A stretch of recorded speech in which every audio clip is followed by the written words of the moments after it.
How to enable or disable USB debugging on Samsung Galaxy S26 Ultra.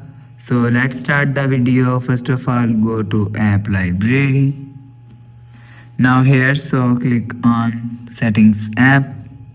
Now in setting, scroll down, scroll down, scroll down and click on developer option. So after click on developer option, scroll down and search USB debugging. From here you will see USB debugging is here. So if you want to enable USB debugging, so turn on this button. So after turn on this button, you will see USB debugging is enabled. So if you want to disable USB debugging, so turn off this button. So after turn off this button, you will see USB debugging is disabled. So you will enable or disable USB debugging from here.